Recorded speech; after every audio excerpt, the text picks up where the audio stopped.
Ahora continuaremos con el estudio del error en estado estable. ¿Por qué es importante analizar el comportamiento del error en estado estable en un sistema de control en lazo cerrado? Como ustedes saben, el objetivo principal del sistema de control es manipular, en este caso, la variable de salida y de z en función de la referencia que tengamos r de z. Esa manipulación, digámoslo así, que logramos con el lazo cerrado de control, tiene dos momentos. Un momento es el estado transitorio y otro es el momento del estado estable. En el transitorio es gobernado principalmente por lo que logremos hacer con el controlador, en este caso CDZ en tiempo discreto o en tiempo continuo con CDS. Y en estado estable, ¿sí?, también se necesita que todo el sistema como tal pues tenga un comportamiento de la variable manipulada. En estado estable ya estamos pensando que nuestra variable llegó al valor final que queríamos nosotros controlar. Por ejemplo, si estamos trabajando con un sistema de temperatura y yo tengo mi sistema en una temperatura de 30 grados y la quiero llevar a 40 grados, la temperatura del sistema, pues ese valor final debe ser 40 grados. ¿Cómo llega allá? En el transitorio pues tendrá una velocidad de respuesta, un sobreimpulso, pero de eso nos ocuparemos más adelante. Por ahora vamos a asumir que el sistema ya está en los 40 grados centígrados y se estabilizó allí.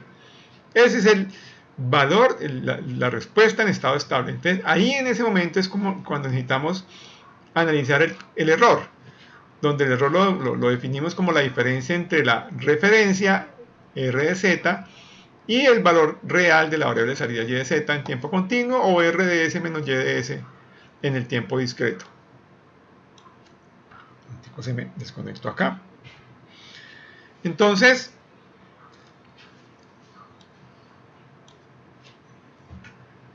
aquí ese error debemos analizarlo desde el punto de vista dinámico, ¿sí?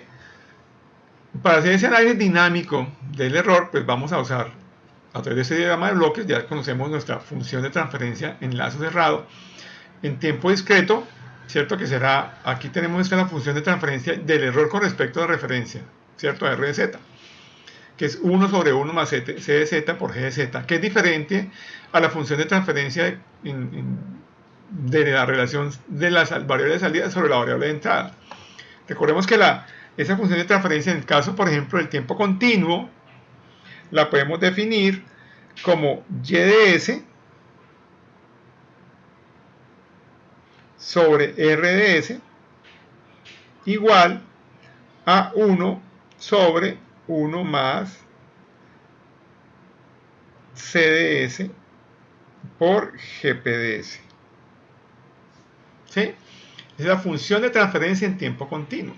Perdón. En el numerador es CDS por GPDS. Esa es la función de transferencia en tiempo continuo. ¿Sí? Para hallar ahora la relación de la variable de salida que no sea y de s, sino el error, que es lo que nos interesa ahora, pues necesitamos dibujar o replantear nuestro diagrama de bloques. Entonces, si colocamos ya como variable de salida la variable de s, entonces podemos plantearnos el siguiente esquema de bloques. ¿Verdad?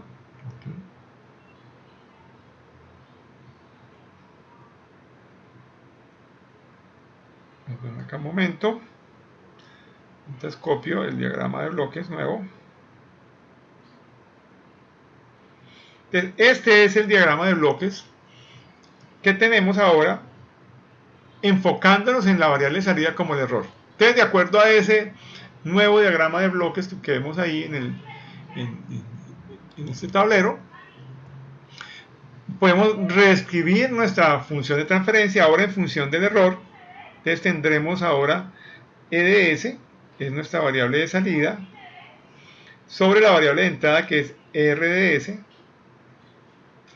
y esto es igual a 1 sobre 1 más c de s por GPDS, que es similar a la que tenemos acá, ¿no? Aquí la diferencia de pronto sería importante recordar que G de Z es la función de transferencia del producto de la planta por el retenedor de orden cero. Recordemos que cuando vamos a hacer o a diseñar un sistema de control en tiempo discreto, debemos tener en cuenta el efecto que tiene el muestreo y retención de la tarjeta de adquisición de datos, ¿no? Y esa retención pues, la modelamos a través del ZOH, como ya lo hemos visto en clases anteriores, ¿sí? Pero en general ustedes observan es la misma estructura, la misma función de transferencia en ambos casos. Ahora, como nos interesa el error en estado estable, ¿qué vamos a hacer? Entonces hay un teorema que se llama el teorema del valor final. Ese teorema del valor final lo podemos definir en general, ¿sí? Vamos a definir la variable ESS, que es el error de valor de error en estado estable.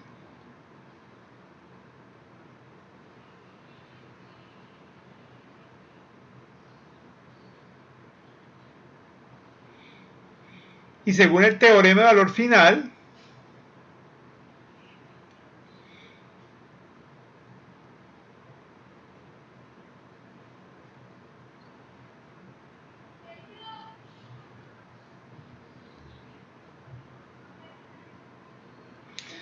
de valor final, ese error de estado estable se define como el límite cuando el tiempo tiende a infinito del error. ¿Sí? Pero se llama error de estado estable. El estado estable ocurre cuando ya transcurrió mucho tiempo después de haber generado la entrada al sistema. Entonces podemos definirlo, ¿cierto? Como el límite cuando t tiende a infinito del error. Ahora, ¿cómo podemos expresar ese error en el dominio de Laplace? Entonces en Laplace, ese error de estado estable está definido como el límite cuando S tiende a 0 de S por E de S. O en Z lo podemos definir como el límite cuando Z tiende a 1 de 1 menos Z a la menos 1 por el error en Z. Esas son las tres formas en que yo puedo definir el error de estado estable en el tiempo, en el dominio de Laplace o en Z. Una vez definido el error de estado estable, lo vamos a analizar para diferentes tipos de entradas, porque depende del tipo de entrada, el comportamiento del error es diferente. Normalmente se escogen tres entradas, que son la entrada paso, la entrada rampa y la entrada parabólica. ¿Por qué estas entradas? Porque pues cualquier entrada que tengamos podemos expresarla como la combinación de ellas. Por ejemplo, una entrada paso es una entrada que en cierto instante de tiempo cambia de un valor a otro, pero ese valor final se mantiene constante.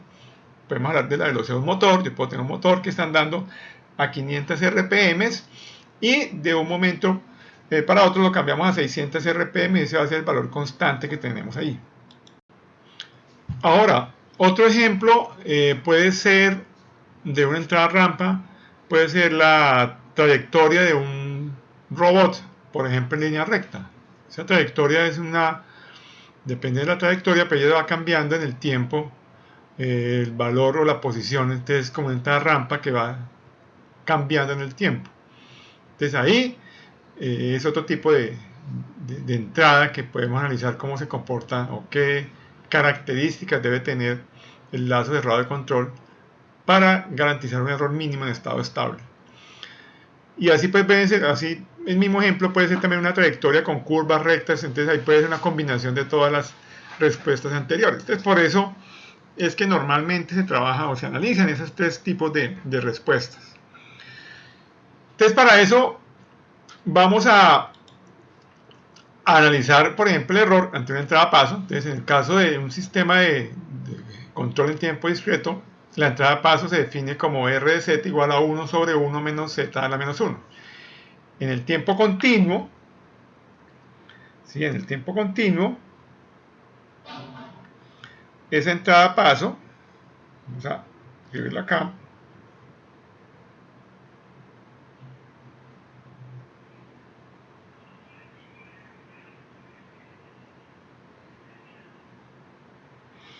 la entrada a paso será R de S y ese será igual a 1 sobre S.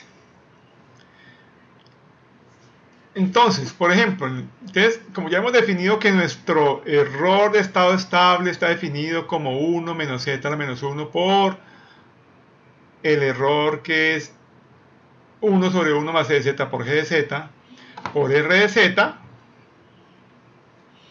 donde r de z en este caso es 1 sobre 1 menos z a la menos 1, tenemos el error en estado estable expresado por ese término.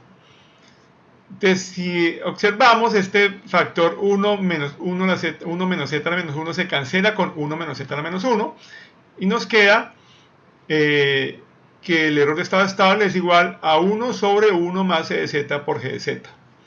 Ahora, si definimos una expresión, definimos este caso P como el límite cuando z tiende a 1 de c de z por g de z, que es finalmente el límite que tenemos acá, porque es el límite cuando z tiende a 1 de 1 sobre 1 más c de z por g de z, lo podemos resumir, podemos colocar el límite nada más a la expresión de abajo. Entonces vamos a llamar esta expresión como Kp, ¿sí? O sea que yo puedo expresar que el error de estado estable es igual a 1 sobre 1 más Kp, asumiendo que Kp es mucho mayor que 1. Yo lo puedo aproximar a este valor, a 1 sobre Kp.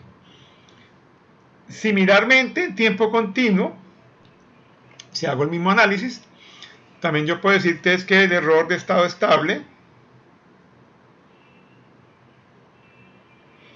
es igual al límite cuando S tiende a 0, ¿sí? De S por el error. El error es igual a 1 sobre 1 más C de S por GP de S multiplicado por la entrada, que es 1 sobre S. Entonces acá esta S con esta S se me cancelan, ¿sí? Y me queda que el error de estado estable es igual a el límite cuando S tiende a 0 de 1 sobre 1 más C de S por GP de S.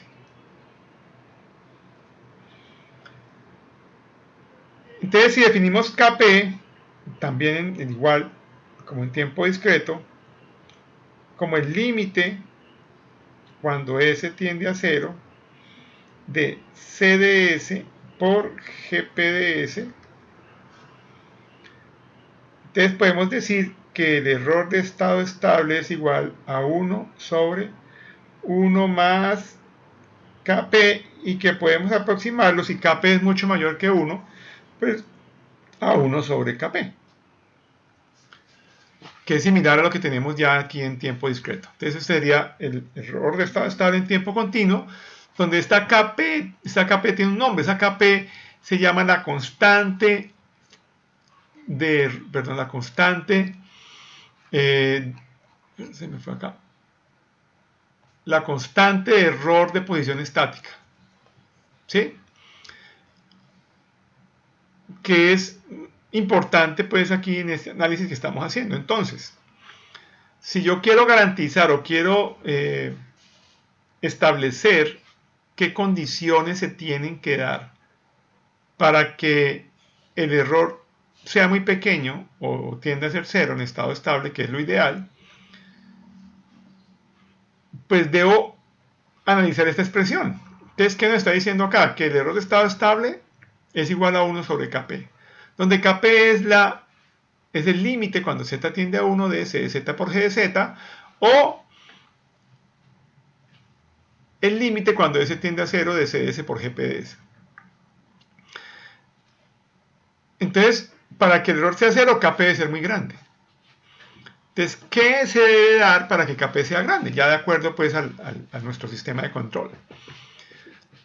Entonces, si yo analizo el KP en detalle, por ejemplo, en el caso discreto, entonces KP es igual al límite cuando Z tiende a 1, C de Z por G de Z. Este producto de C de Z por G de Z es un producto de dos funciones de transferencia pulso, por lo tanto, pues el resultado será otra función de transferencia pulso.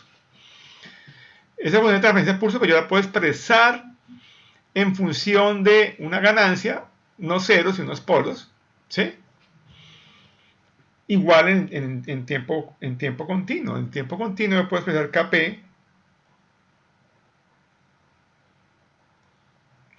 en tiempo continuo. Yo puedo expresar KP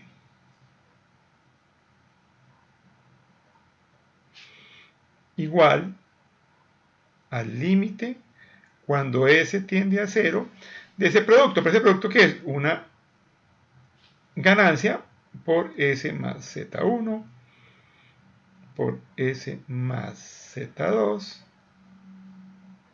S más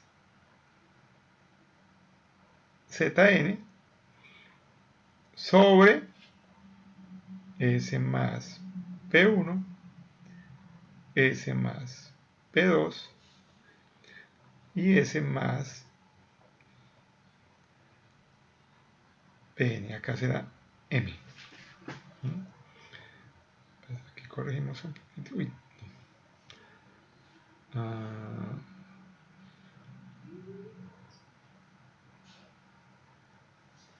Entonces,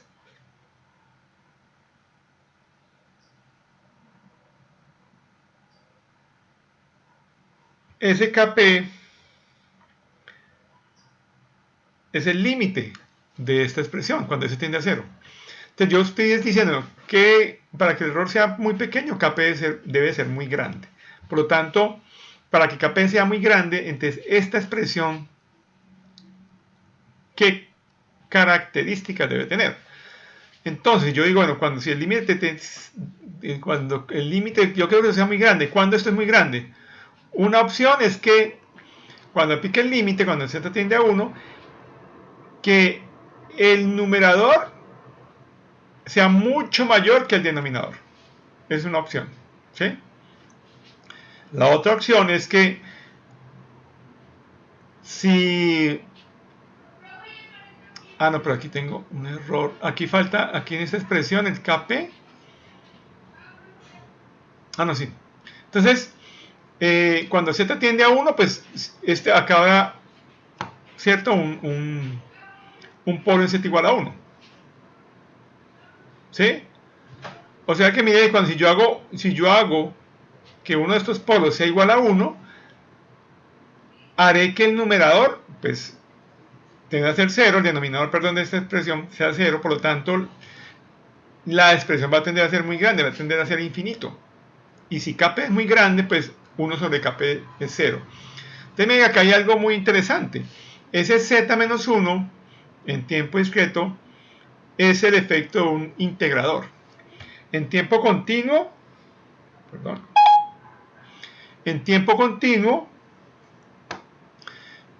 ocurre algo similar. En tiempo continuo es si yo hago S igual a 0, ¿cierto? Evalúo el límite. Mire que aquí, por ejemplo, hago esto igual a 0. ¿Sí? Pongo un polo en S igual a 0 y evalúo el límite. Entonces mire que en el numerador me va a dar 0 y algo sobre 0 pues me da infinito, por lo tanto tendré un error muy grande. Perdón, tendré un KP muy grande y un error que tiende a 0. Entonces la primera conclusión que estamos llegando acá muy importante es que porque recordemos que KP es el límite cuando Z tiende a 1 o S tiende a 0 del producto de la planta por el controlador. Entonces mire que si tengo un polo en tiempo discreto en Z igual a 1 o un polo en S igual a 0 en tiempo continuo, KP tiende a ser muy grande, ¿sí? Por lo tanto el error tiende a ser 0. O sea que si el producto de mi planta por el controlador tienen un polo en S igual a 0 o Z igual a 1 en tiempo discreto, el error de estado estable es igual a 0. ¿sí? Entonces cuando hablamos de CZ por GZ estamos hablando del producto de la planta por el controlador. Entonces la planta tiene su modelo como tal, ya establecido. Nosotros como tal lo que estamos haciendo con este análisis es buscar qué características debe tener el controlador para poder garantizar un error pequeño en estado estable.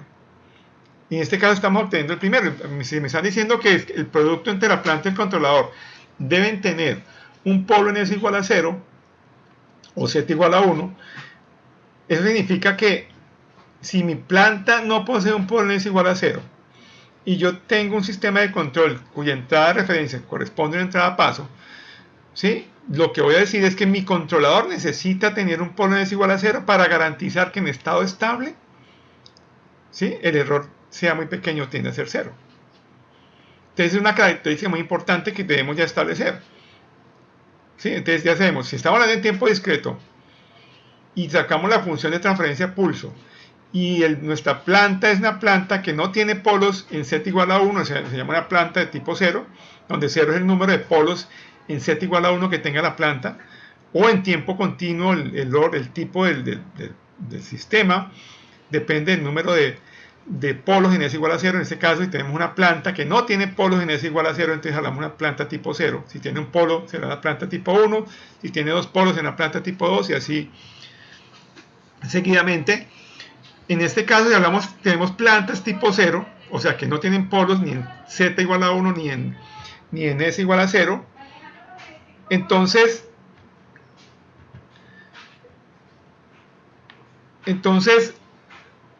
nuestro controlador lo debe tener, ¿sí? Entonces, primera conclusión, de acuerdo a eso. Entonces, para garantizar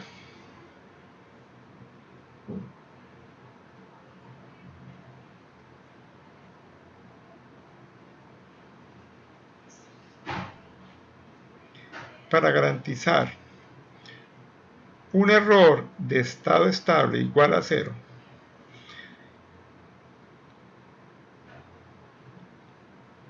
con una planta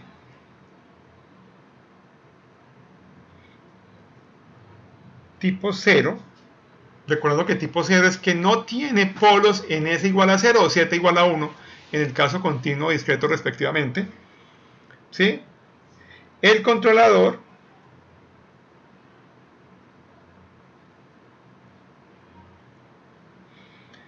CDS debe tener un polo en S igual a 0 o Z igual a 1. Muy importante esa primera deducción.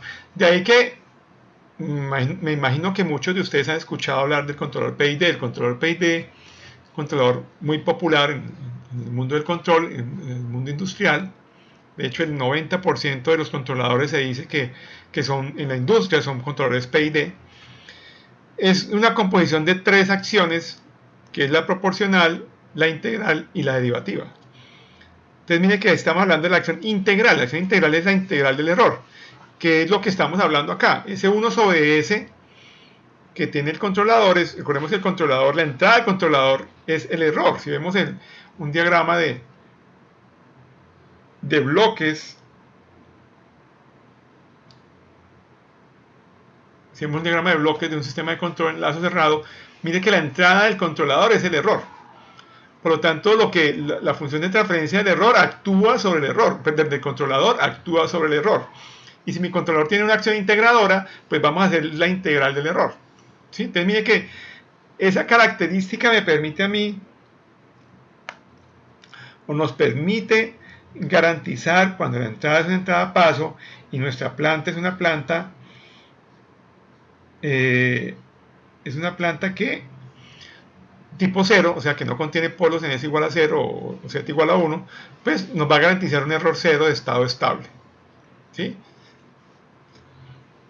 Segundo caso es entre una entrada rampa. Entonces, entre una entrada rampa en tiempo discreto se define como t, donde t es el tiempo de muestreo, z a la menos 1 sobre 1 menos z a la menos 1 al cuadrado. En el dominio del tiempo continuo,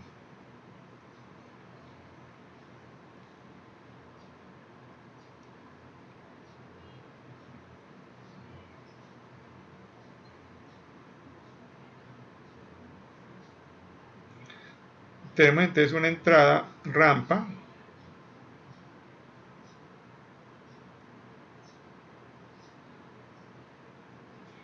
entonces ahí nuestra entrada rampa en tiempo continuo se define como 1 sobre S cuadrado.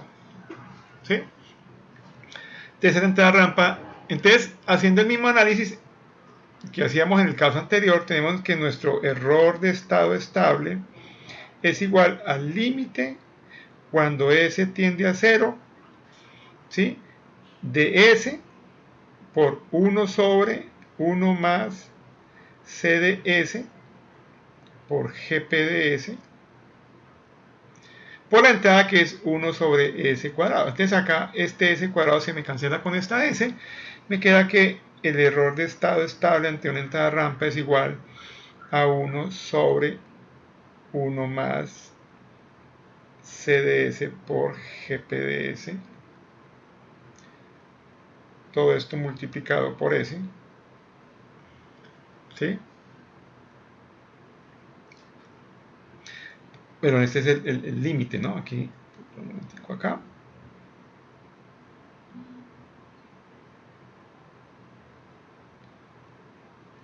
Déjame ver.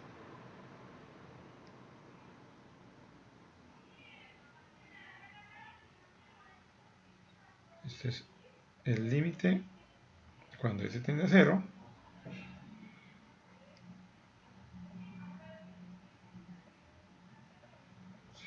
¿Sí?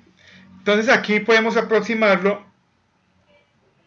cuando S tiende a 0, que ahora esto será S, este término aquí será S, será 0, entonces esto podemos aproximarlo a 1, bueno, perdón, el límite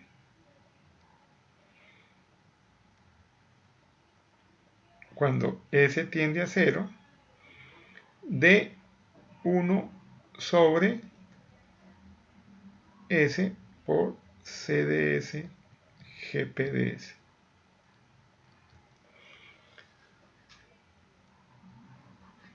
Entonces acá es donde definimos una nueva variable que se llama K sub B. K sub B se conoce como la constante de error de velocidad estática. En el caso de tiempo discreto definimos como 1 menos z a la menos 1, c de z por r de z sobre t, ¿sí? Que viene a ser la misma aproximación acá. Simplemente aquí tenemos, bueno, aquí falta el r de z, faltará aquí el t aquí arribita. Pero si hacemos la misma aproximación, cuando z tiende a 1, esta expresión por este 1 va a ser muy pequeña, va a tender a ser 0. Y nos queda esta otra expresión de acá. Entonces mire que esta expresión es la que tenemos acá. ¿Sí? Entonces acá tenemos, bueno, aquí esto es g de z, realmente no es g de z. En tiempo discreto, en tiempo continuo, nuestro casus b lo definimos como el límite cuando s tiende a 0 de S por CDS por GPDS. ¿Sí? Que sería el denominador de la expresión que tenemos acá. Y ocurre lo mismo que el caso anterior. ¿Qué queremos nosotros o qué condiciones se tienen que dar para que el error de estado estable tienda a ser 0? ¿Sí? Entonces, para que el error sea 0, casus B debe ser muy grande. Y para que casus B sea muy grande, entonces hacemos el mismo análisis del caso anterior. Entonces, en el caso anterior, veíamos, ¿cierto? Acá tenemos esta expresión.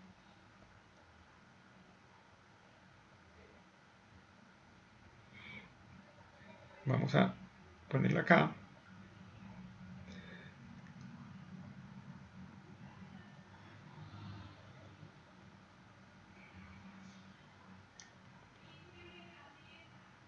Pero aquí pues ya cambiaría un poco. Me va a tocar volverla a copiar. No se puede corregir acá, no me da edición. A ver si me da aquí modo de edición. Me toca copiarle de nuevo. Entonces aquí podemos describir este casus B como casus B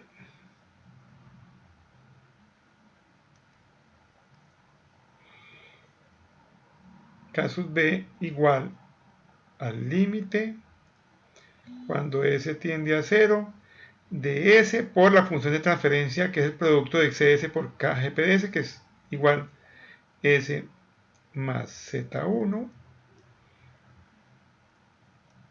hasta S más ZM sobre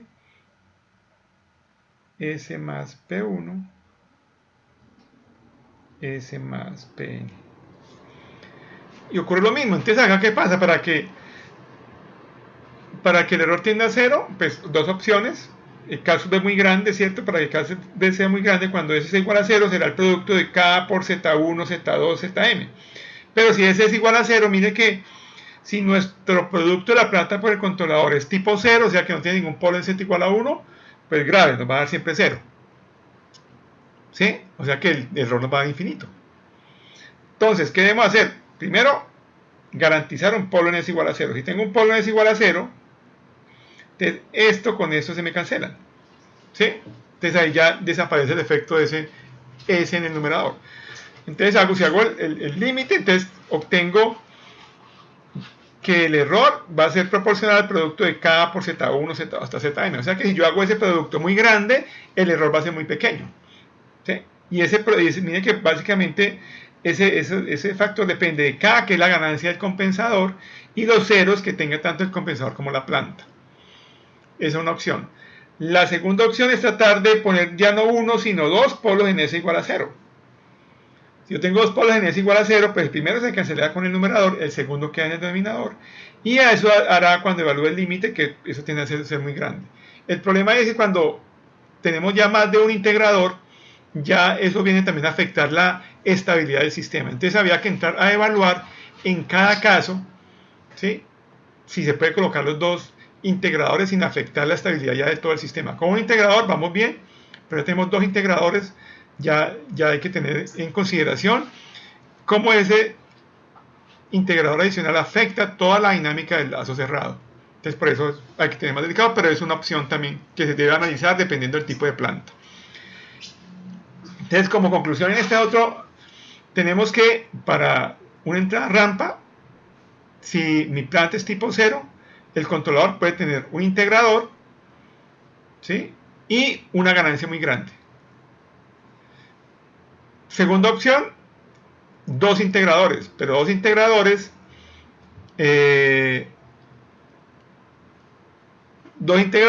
ya sería para garantizar un error, o sea, un KB muy grande, pero tendría implicaciones desde el punto de vista de estabilidad del sistema. Entonces ahí hay que tener mucho cuidado.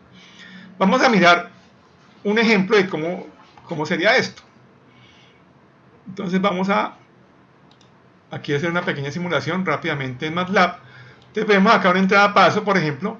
Vamos a tener un sistema acá de tipo de orden, un sistema tipo 0. Aquí pongamos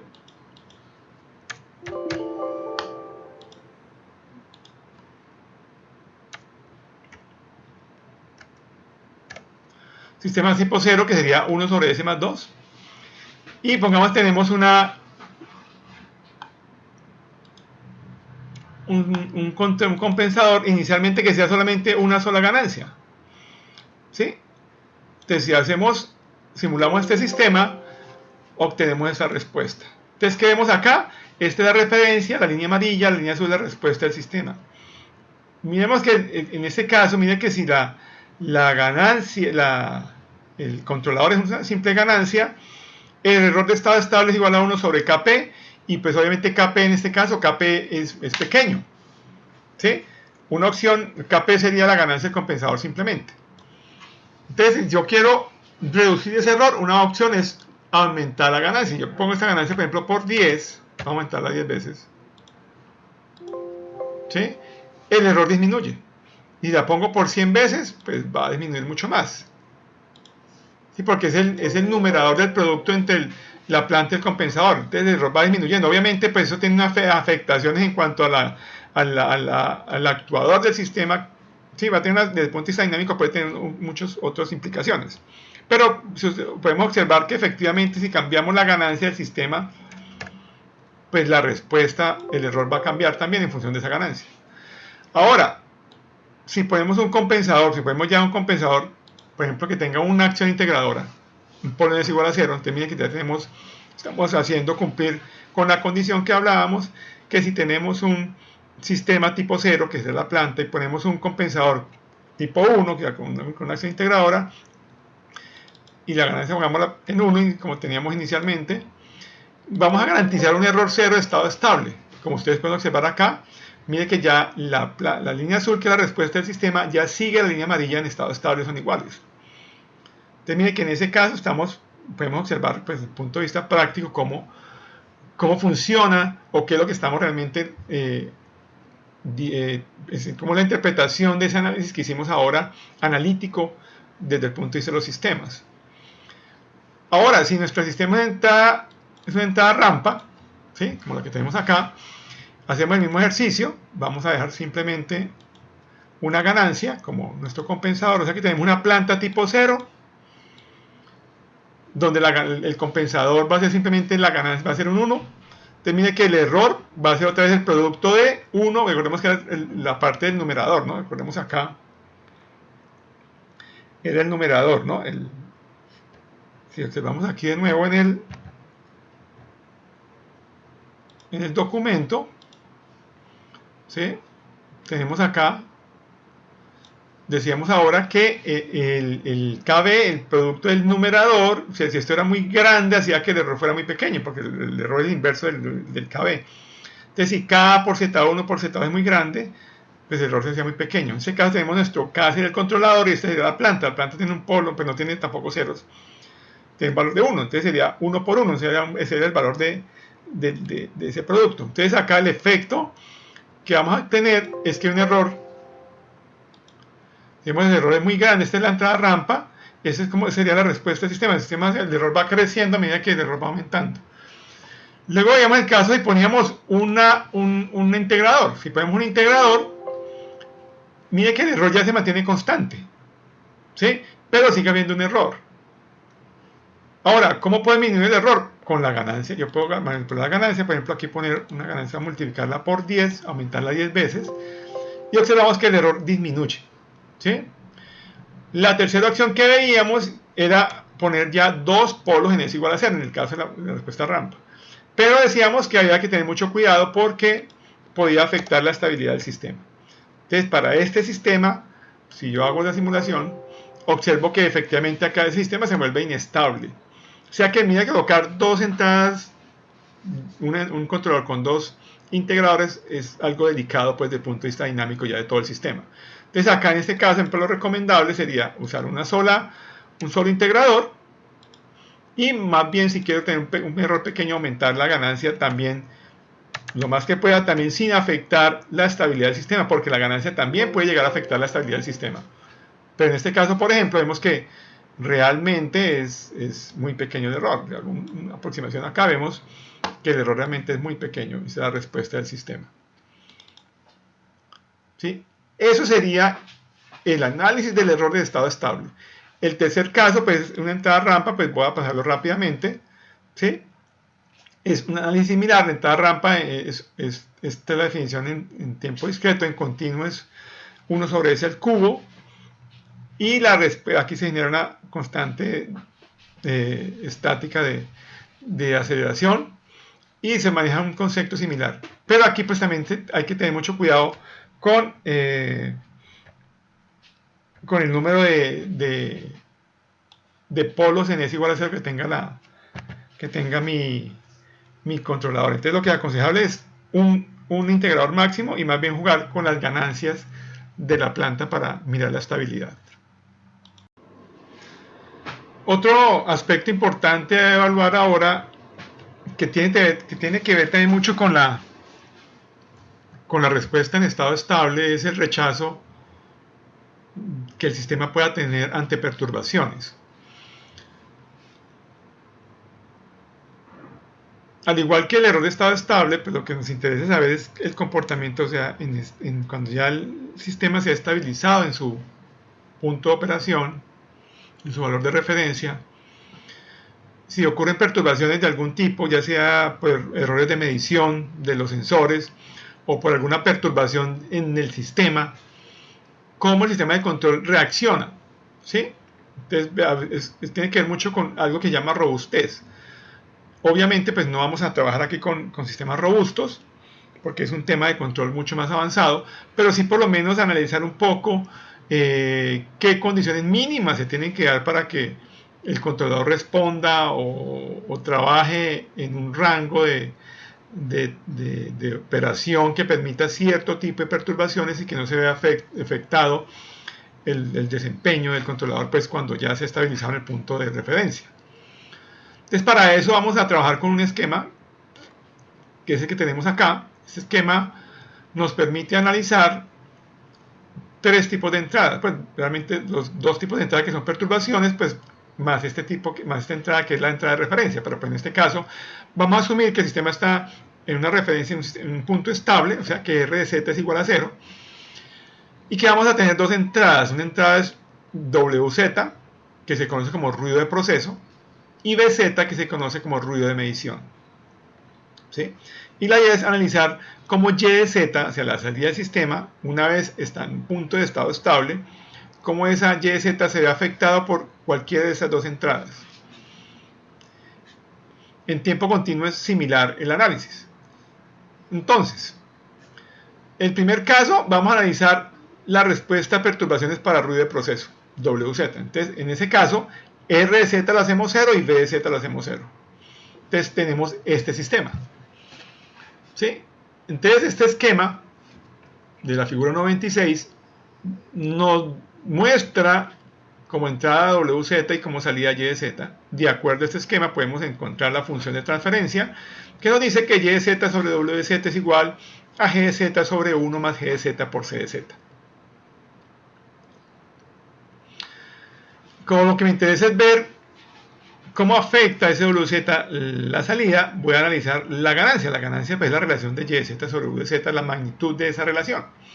Si yo saco la magnitud de Y de Z sobre WZ y la aproximo, si asumo que G de Z o la magnitud de G de Z por C de Z es mucho mayor que 1, la puedo aproximar como la magnitud de G de Z sobre G de Z por C de Z, donde se me cancelan G de Z del numerador con el denominador y obtendré que la magnitud de aproximada de la relación Y de Z sobre G de Z o la ganancia que tenemos es inversamente proporcional a la ganancia del compensador.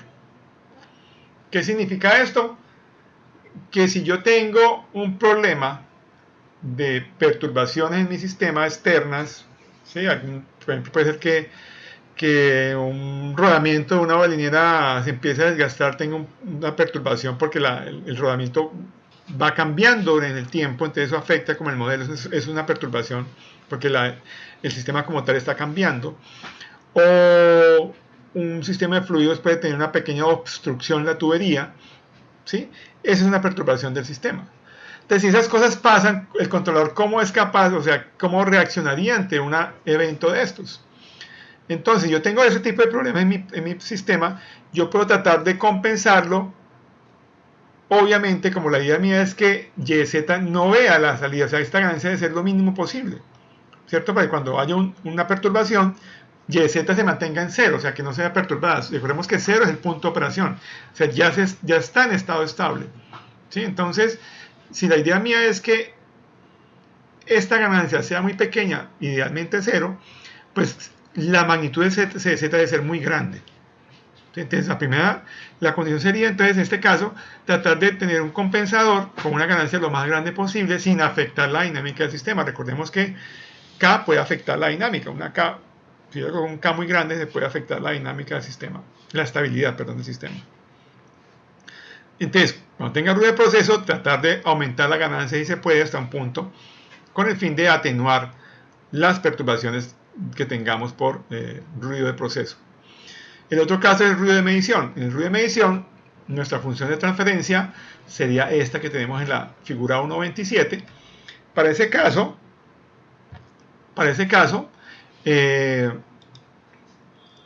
la función de transferencia está dada por Y de Z sobre B de Z, ¿sí? Donde la función de transferencia sería GC de Z, que sería GC de Z es el compensador, perdón, la planta, perdón, por el compensador sobre 1 más G de Z por C de Z. Vemos este G de Z aquí está, hay un error, sería G de Z, no GC de Z. O sea que si yo hago el mismo análisis, lo que yo quiero es que el ruido de medición afecte lo menos posible la salida. O sea que si observo la magnitud de esto con respecto a la magnitud de este, mire que la magnitud, pero aquí no está, en este caso la magnitud, vamos a trabajarlo acá,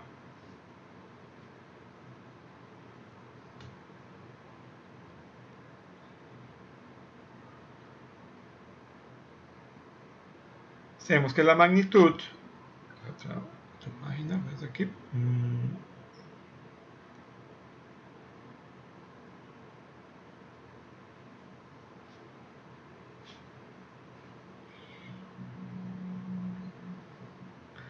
entonces tenemos que la magnitud de Y de Z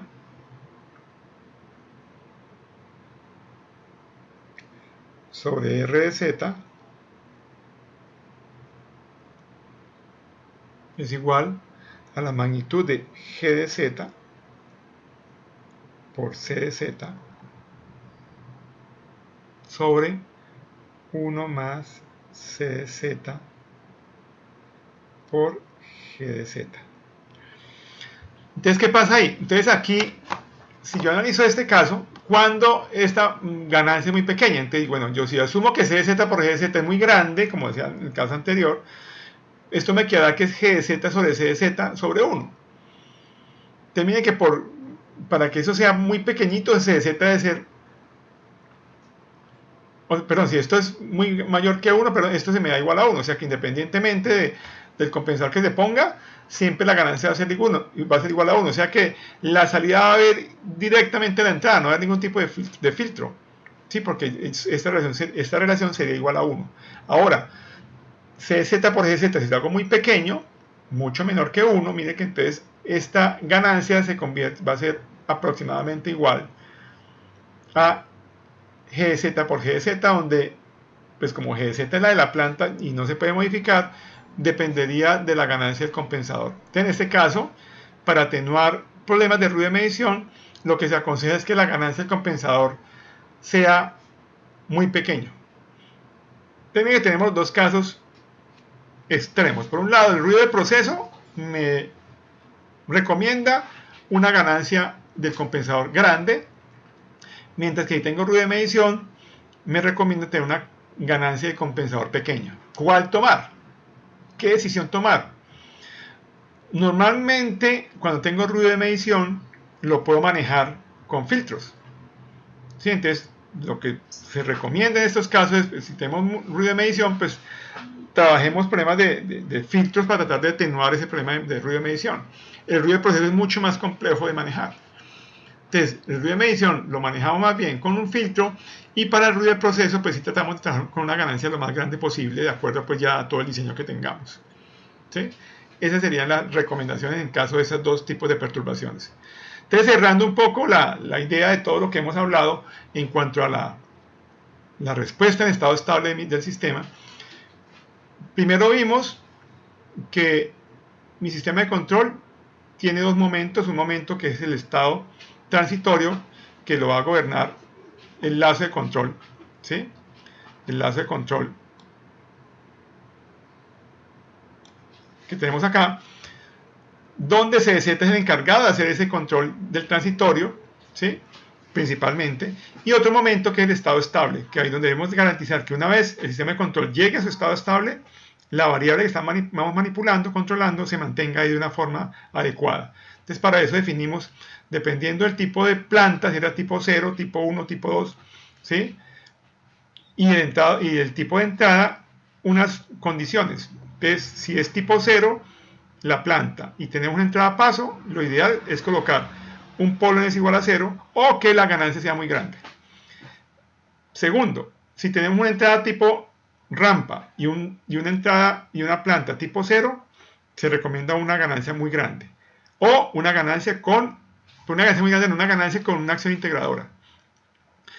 No se recomiendan las dos acciones integradoras porque ya eso puede afectar la estabilidad del sistema. Entonces, entradas paso, ganancia o ganancia con acción integradora, entradas tipo rampa, ganancia con acción integradora, ¿sí? Para garantizar un error cero pequeño.